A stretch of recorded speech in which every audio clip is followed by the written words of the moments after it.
and around the world. Fortunately, readers refused to be predicted by those publishers and critics.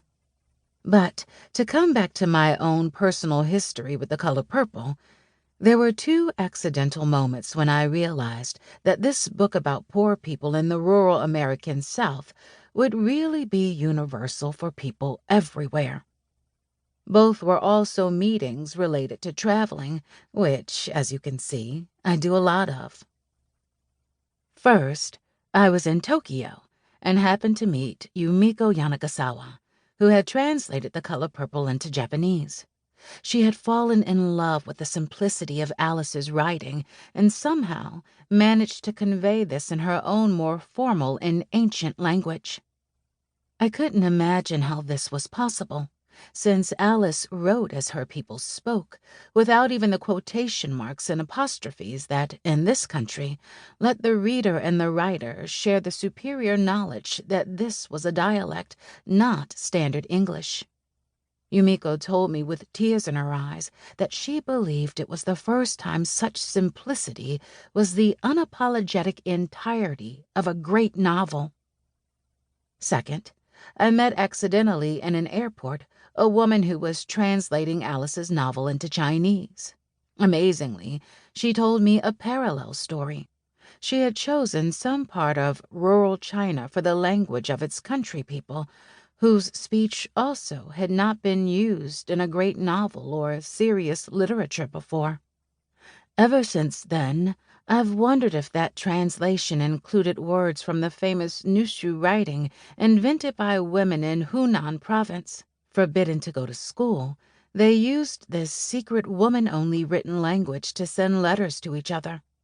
Many letters have survived, even though their correspondence was so precious that these women were often buried with letters from their women friends. If so, I bet Celia and Shug would have loved the idea of this, the only woman-invented written language in the world, carrying their story. It seems just like the letters Celia wrote to God when she had no other friend, and then to her sister once she discovered her existence. I tell you these stories from distant countries because they made me realize something important. If you create one true thing, it stays true wherever it goes. Of course, truth-telling also gets punished. Revealing the violence of some black men toward black women also brought Alice great pain, as you will hear in this audiobook. Interestingly, she was less punished for telling the truth in a book than she was when that book was made into a movie. It's as if the fierce black male critics who condemned her were less angered by disclosing a truth than by how many people had heard it. I was shocked by the viciousness of criticism Alice had suffered at the time. Reading about it in this book, I am alarmed all over again by the painful punishment Alice endured for her truth-telling. From Sophocles to Shakespeare, we have been warned that the bearer of bad news will be punished, yet I wasn't at all prepared to see Alice suffer. Some of her suffering was salt and wounds, long inflicted on black men by racism, while some of it stems from the fact that we not only live in a patriarchy, but that patriarchy also lives in us. I suspect that oppression may result in more fear of criticism, even when it comes from our own.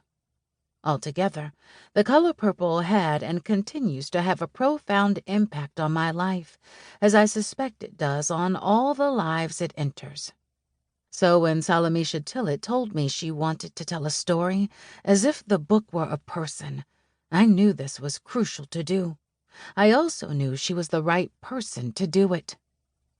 As with Alice, I first came to know Salamishah through her writing. In her case, she wrote essays that illuminated current events as if they were prisms she held up to the light, and also stories of her own life that helped other women as only truth can. As with Alice, her writing made me want to meet her. We became friends and learned about each other's lives. Though there is a difference in age between Salamishah and Alice, these two women share so much as writers